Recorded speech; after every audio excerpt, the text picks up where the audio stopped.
Landing page के front header section को बनाने के बाद अगले रीच सेक्शन की तरफ बढ़ते हैं कि हम किस तरह से इसे रिप्रेजेंट कर सकते हैं। इस सेक्शन में मैंने अपने टोटल प्रोजेक्ट्स को मेंशन किया है, टोटल वेबसाइट्स लाइव जो कि इस कंपनी के द्वारा क्रिएट की जा चुकी हैं उन वेबसाइट को इन नंबर्स में प्रेजेंट किया है, एंड कस्टमर सेटिस्फैक्शन एंड कितने कस्टमर्स को मैंने सेटिस्फाई किया उसे मैंने अपने इस नंबर्स में कैलकुलेट किया है, डिफाइन किया है। तो इसे बनाने की तरफ बढ़ते हैं। इसे बनाने के लिए मुझे स्ट्रक्चर के अंदर 3 कॉलम्स को ऐड ऑन करना पड़ेगा। एक मेन स्ट्रक्चर जिसका बैकग्राउंड कलर इस तरह का रहेगा ताकि हम उसके बैकग्राउंड कलर को इसके बैकग्राउंड कलर से मैच कर सकें, जो कि इस फोटो के बैकग्राउंड में आ रहा है इस कलर से मैच कर सकें ताकि एक सिमेट्री बनी रहे और ये सेक्शन मुझे अलग ना लगे, इसके बीच में ही लगे। मेन स्ट्रक्चर के अंदर मुझे 3 कॉलम्स चाहिए होंगी, फर्स्ट, सेकेंड एंड थर्ड। तो शुरुआत करते हैं मेन स्ट्रक्चर को ऐड करने से।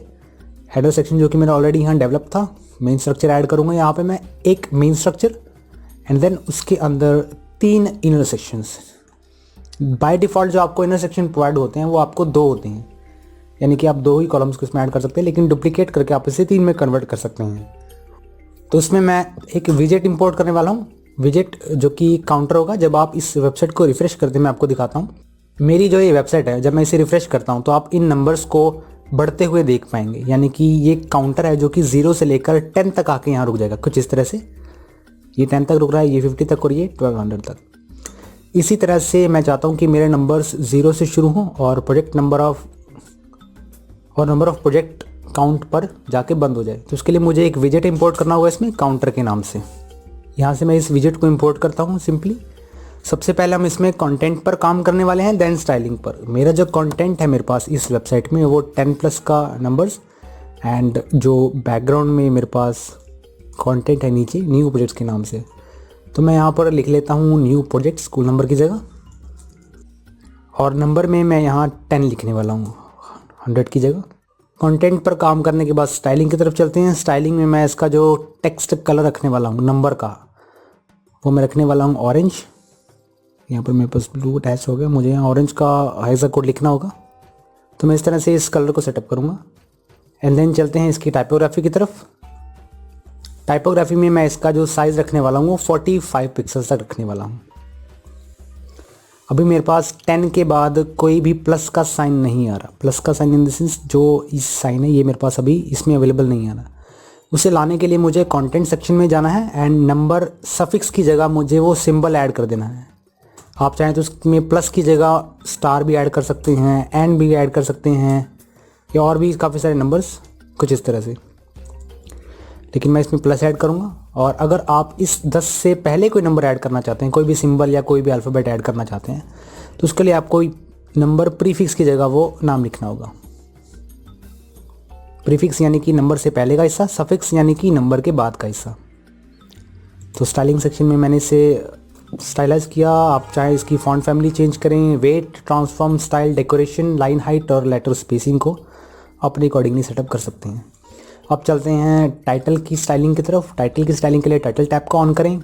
टेक्स्ट कलर में मैं इसे यहाँ पर, मेरे पास हेक्सा कोड अवेलेबल है, मैं इसे यहाँ पर सेटअप करता हूँ। टाइपोग्राफी में मैं इसकी फॉन्ट फैमिली को जोसविन रखता हूँ, जो कि मेरी प्राइमरी फॉन्ट फैमिली है। इसका जो साइज़ है वो 13 पिक्सल्स। इसके वेट को मैं 600 पिक्सल्स, क्योंकि मैं इसकी मोटाई को रखना चाहता हूँ। एंड जो इसकी ट्रांसफॉर्मेशन रहने वाली है वो अपर केस रहने वाली है। स्टाइलिंग को नॉर्मल। एंड तो ये आपका ये कंटेंट एकदम तैयार है। इसी कंटेंट के थ्रू आप बाकी के 2 कंटेंट्स को भी बना सकते हैं, जो कि ये हैं। बस आपको इसमें कंटेंट मॉडिफाई करना होगा और कुछ नहीं।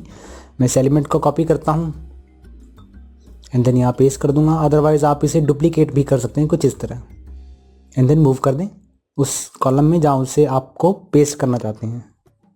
कंटेंट मॉडिफिकेशन में मैं यहाँ पर 10 की जगह 50 रखता हूँ, और कंटेंट रिटर्न में न्यू प्रोजेक्ट्स की जगह website live. Then number of customers जो कि सेटिस्फाइड हैं हमारी सर्विस से। अगर आप यहाँ पर लोअर केस में लिख रहे हैं, यानी कि छोटे अक्षरों में लिख रहे हैं, लेकिन आपको यहाँ पर बड़े अक्षरों में दिखाई दे रहा है, तो उसकी सेटिंग को चेंज करने के लिए आपको स्टाइल सेक्शन में, टाइटल सेक्शन में टाइपोग्राफी जो रखनी है इसकी डिफ़ॉल्ट रखनी है। तो आप उन नंबर्स को वैसे देख पाएंगे जैसा आपने उसे यहाँ लिखा है। तो मैं इसे वापस कैसा कर देता हूँ।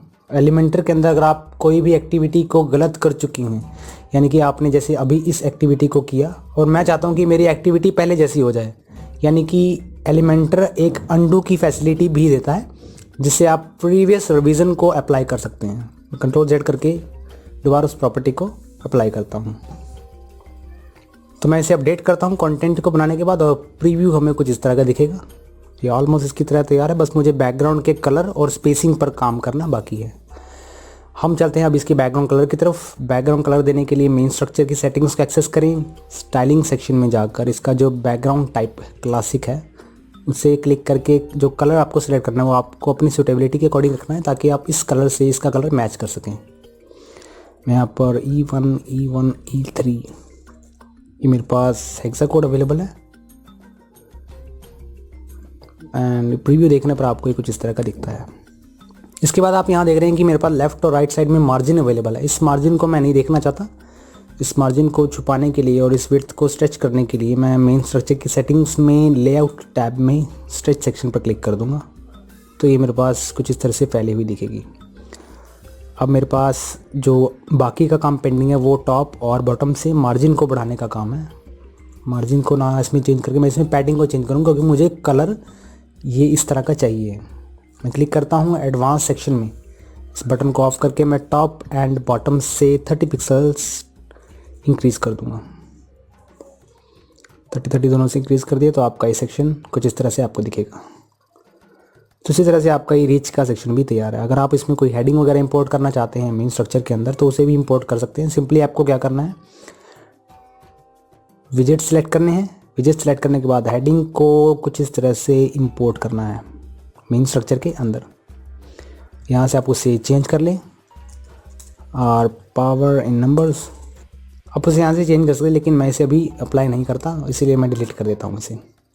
अपडेट करते ही आपका ये सेक्शन भी एकदम तैयार है।